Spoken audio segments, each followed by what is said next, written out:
wabarakatuh. Selamat pagi, salam sejahtera bagi kita semua.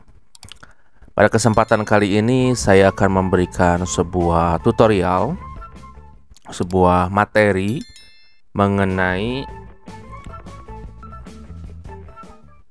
konsep pengertian sistem informasi dan manajemen. Apa yang dimaksud dengan sistem informasi manajemen? Kemudian sistem informasi manajemen pada hakikatnya merupakan akronim dari 3 kata dasar. Yang pertama itu adalah manajemen. Dalam artian berarti di sini manajemen itu adalah ada sebuah pengaturan, ada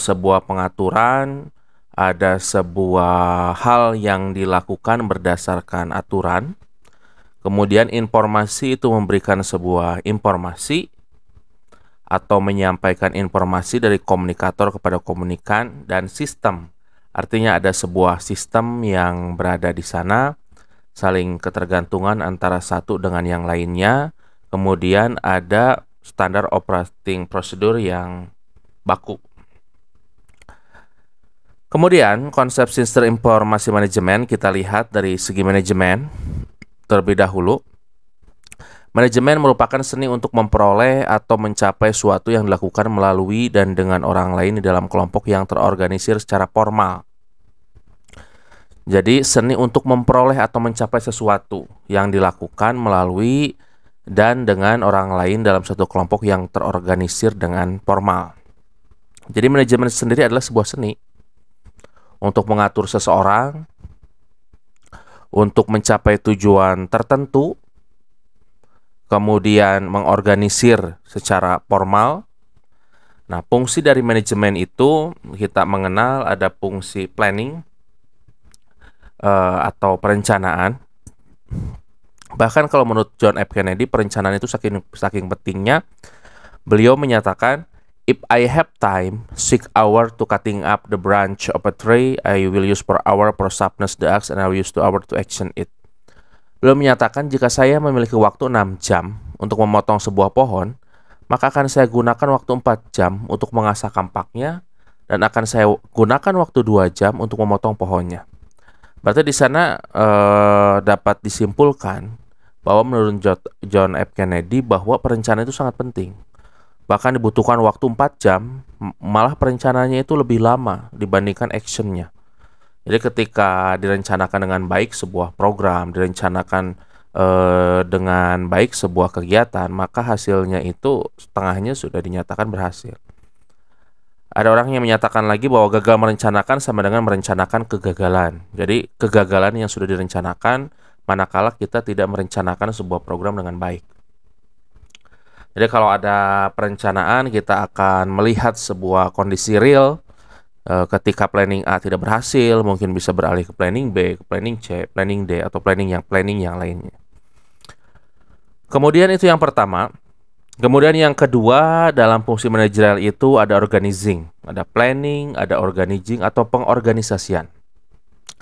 Tanpa ada sebuah instrumen, tanpa ada sebuah sistem yang memadai, tanpa adanya sebuah leader, sebuah kekuatan yang besar itu bisa menjadi kekuatan yang rapuh dikarenakan tidak bersatu. Ada satu orang yang ke kanan, ada satu orang yang ke kiri, ada satu orang yang ke depan, ada satu orang yang ke belakang.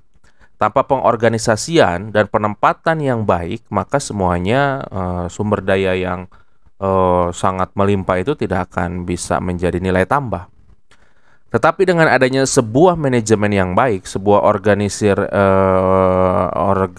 yang baik, sebuah pengorganisasian yang baik, maka itu akan menjadi kuat gitu.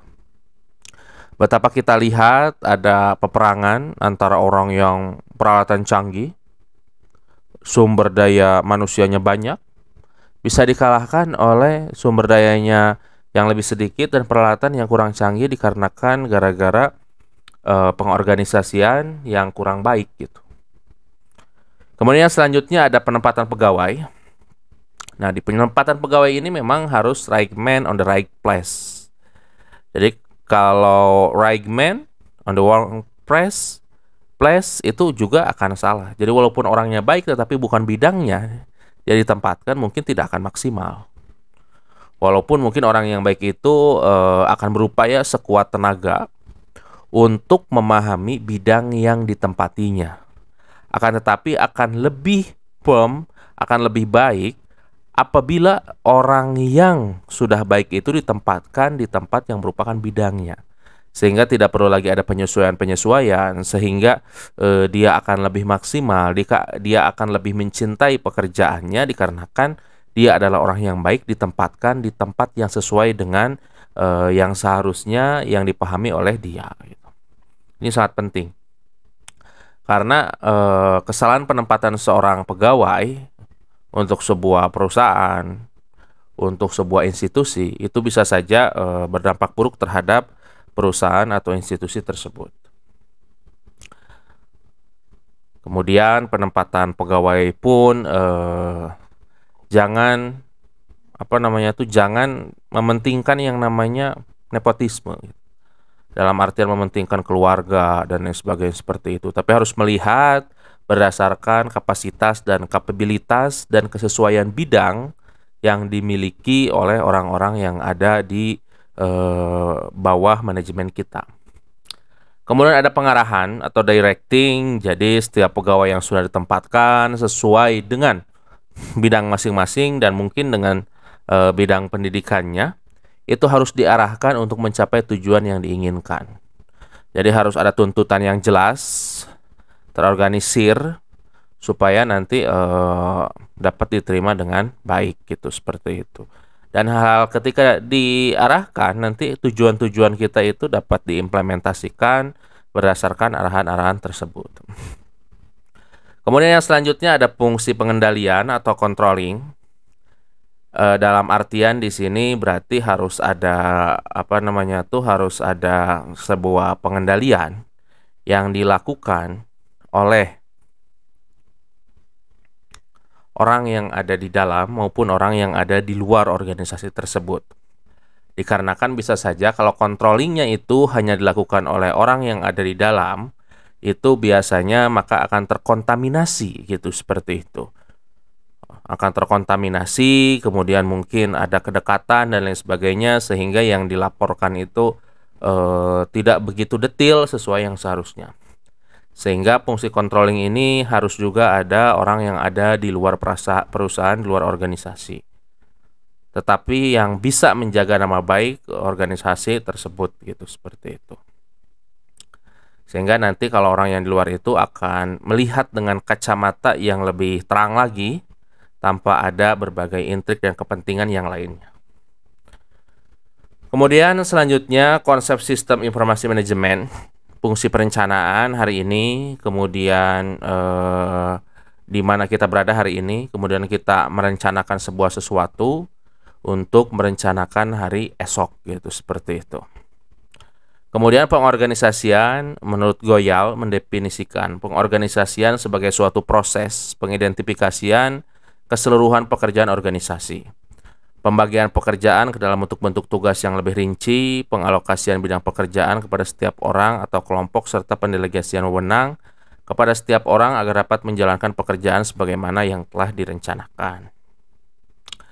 Jadi pengorganisasian itu adalah proses mengidentifikasi keseluruhan pekerjaan yang ada. Jadi diidentifikasi pekerjaan-pekerjaan apa yang bisa dilakukan sesuai dengan bidangnya, sesuai dengan banyaknya divisi yang ada.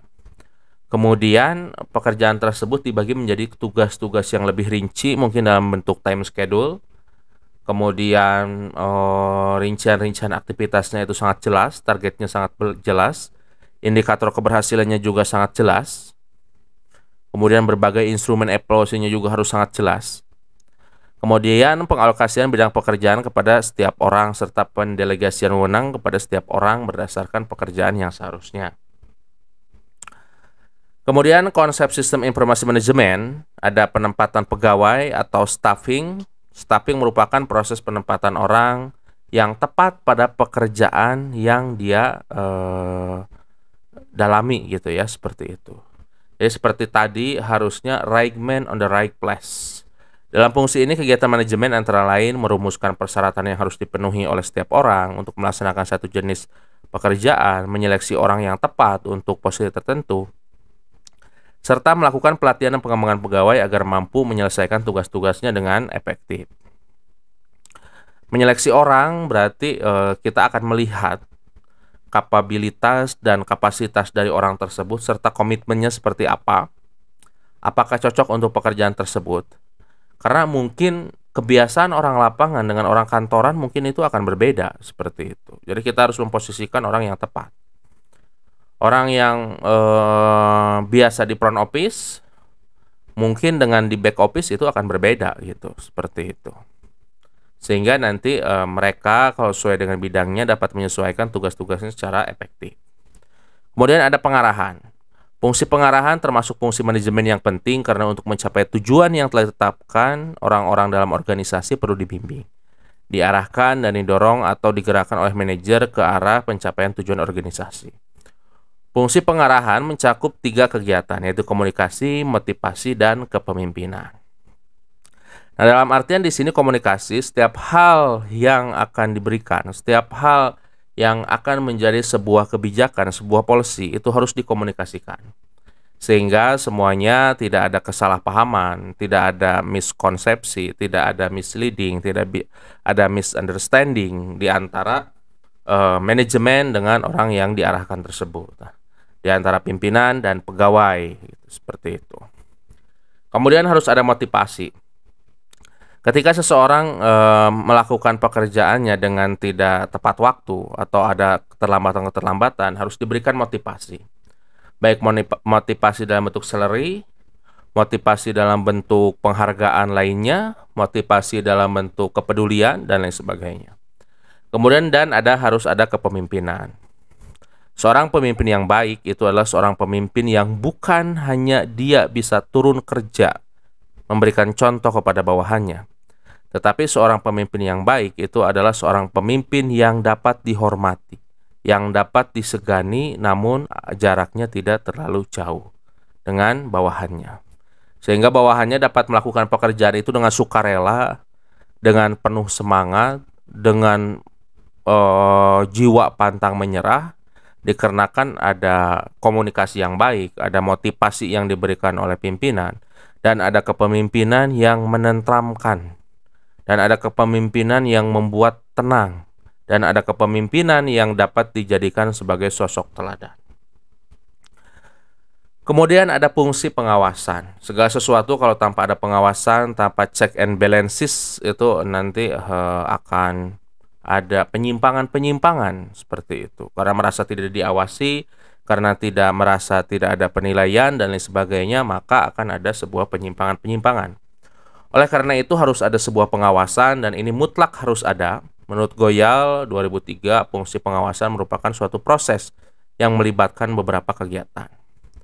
Yang pertama, menetapkan standar untuk mengukur kinerja atau performance dari sebuah pekerjaan. Jadi dengan adanya pengawasan ini kita dapat mengukur sudah sesuai nggak dengan tujuan yang seharusnya, sudah sesuai nggak dengan indikator keberhasilan yang diharapkan, sudah sesuai tidak dengan planning yang sudah direncanakan, sudah sesuai tidak dengan prestasi yang seharusnya didapat. Kemudian mengukur kinerja yang aktual. Kenapa yang aktual? Karena ketika ada fungsi pengawasan ini bisa langsung ditindaklanjuti untuk hal-hal yang ada penyimpangan.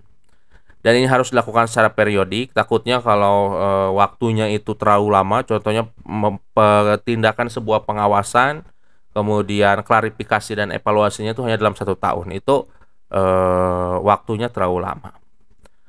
Walaupun ada kegiatan pengawasan yang terus-menerus, baik itu menggunakan sistem, baik itu menggunakan pelaporan yang lainnya, akan tetapi komunikasi yang baik ketika hasil-hasil pengawasan itu dikemukakan itu mungkin bisa per 3 bulan sekali gitu.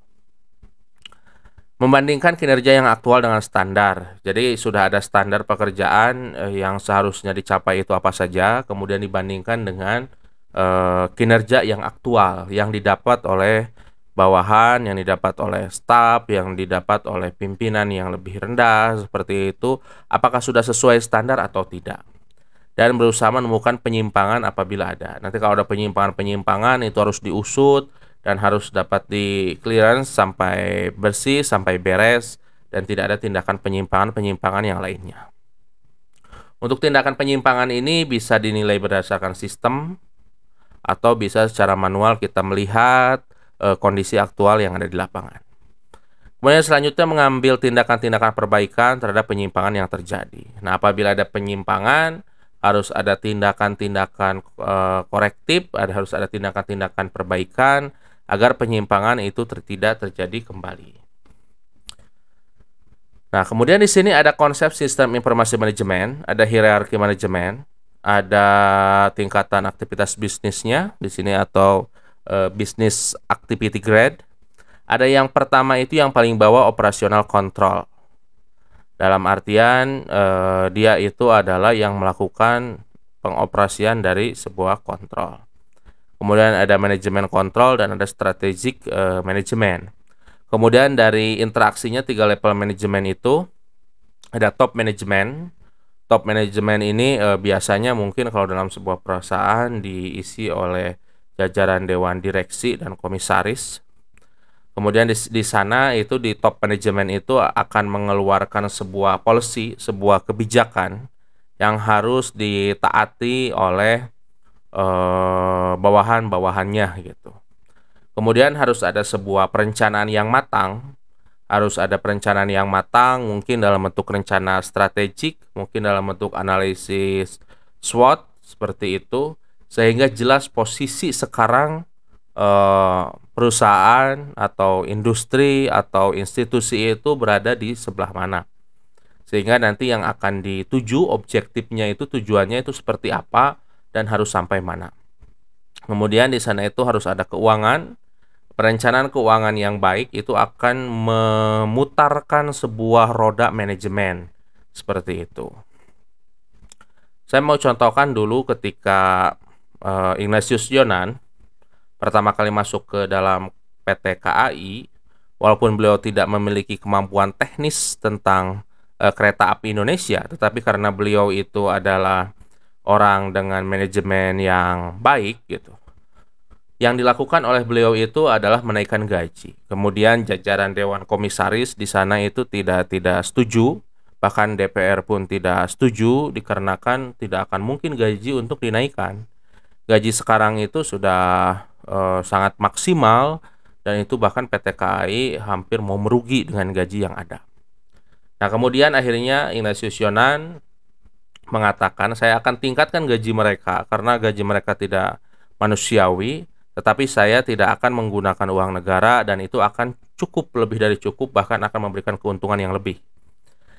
Nah, akhirnya itu adalah sebuah tantangan yang harus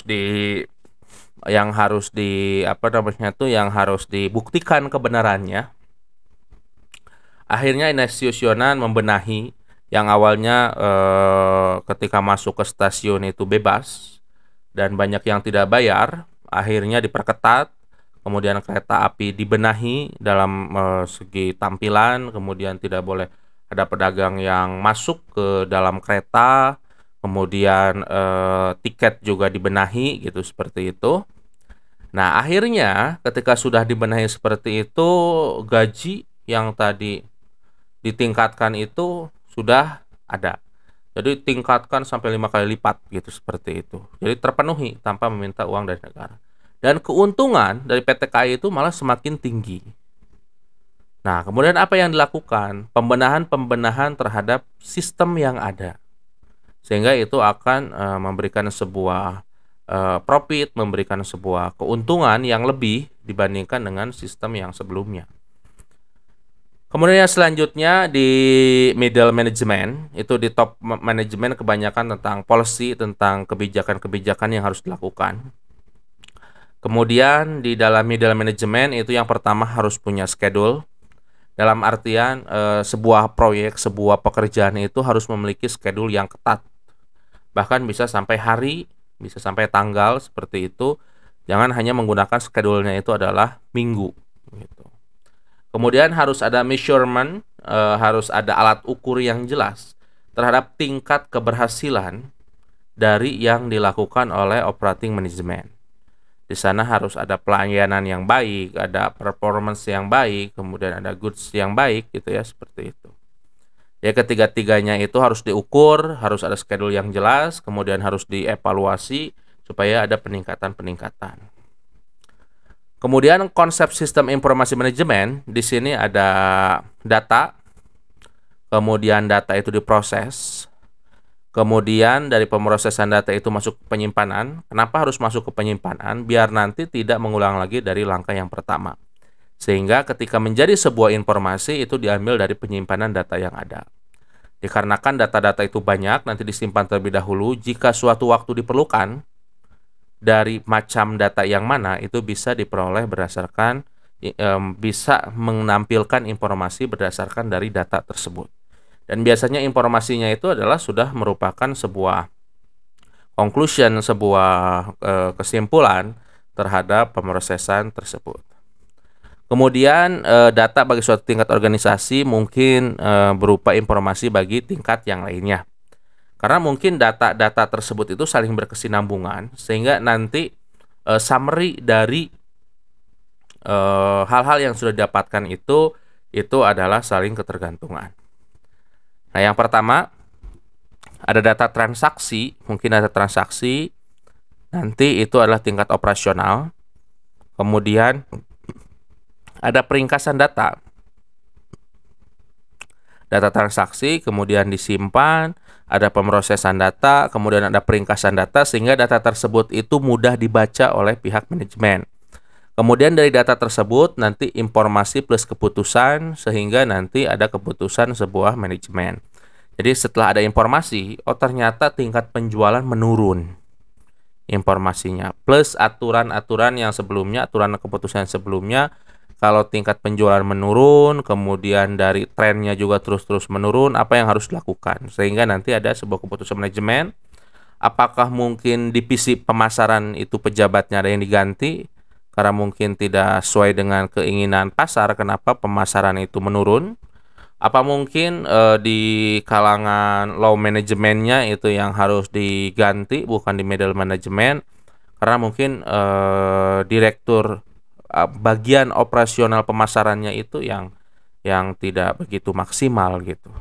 Atau mungkin harus ada sebuah pelatihan-pelatihan sehingga bagian lapangan untuk pemasaran itu menjadi lebih maksimal lagi. Atau ada pelatihan-pelatihan sehingga informasi pengiklanan dan informasi pemasaran itu dapat diakses oleh khalayak banyak dengan baik gitu, seperti itu. Atau harus ada iklan yang masif, baik itu di media sosial atau media-media yang lainnya, sehingga untuk mendongkrak dari divisi pemasaran itu juga dapat diambil dalam sebuah keputusan manajemen. Informasi adalah data yang telah diolah menjadi bentuk yang berarti bagi penerimanya dan dapat dimanfaatkan untuk pengambilan keputusan pada saat ini atau masa mendatang. Nah, sehingga dalam sebuah penelitian apabila informasinya itu salah, maka keputusan dan kebijakannya juga akan salah. Nah, maka untuk menghindari hal tersebut harus ada sebuah sistem yang dapat menampilkan secara akurat dan presisi dari informasi yang didapatkan di lapangan secara faktual. Kemudian ada konsep sistem informasi manajemen. Nah, di sini ada input atau masukan, ada proses, kemudian ada output atau keluaran. Model sistem sederhana. Kemudian ada model umum sebuah sistem dengan banyak masukan. Jadi masukan 1, masukan 2 ke proses, kemudian keluaran 1, keluaran 2 gitu ya. Masukan N sampai keluaran N gitu. Suatu kumpulan atau himpunan dari unsur komponen atau variabel-variabel yang terorganisasi, saling berinteraksi, saling tergantung satu sama yang lainnya secara terpadu. Kemudian konsep sistem informasi manajemen itu ada yang menyatakan seperti itu. Jadi variabel-variabelnya terorganisir, saling berinteraksi dan saling tergantung satu sama lain secara terpadu. Jadi antara masukan, proses, keluaran itu saling bertergantungan. Tidak akan ada proses dan keluaran tanpa ada masukan. Masukan tersebut itu akan diolah dalam proses, kemudian baru ada keluaran gitu, seperti itu. Masukan tanpa ada sebuah proses, maka datanya tidak akan berarti gitu. Nah, kemudian pendapat yang lainnya menurut Goyal, konsep sistem informasi manajemen itu adalah seperangkat elemen yang saling bekerja sama untuk mencapai tujuan. di mana elemen-elemen tersebut saling berhubungan dan tergantung satu dengan yang lainnya. Kemudian sedangkan di definisi yang lain dari dari sistem informasi manajemen ini, jadi bahwa jaringan informasi yang dibutuhkan pimpinan dalam menjalankan tugas-tugasnya, terutama dalam pengambilan sebuah keputusan.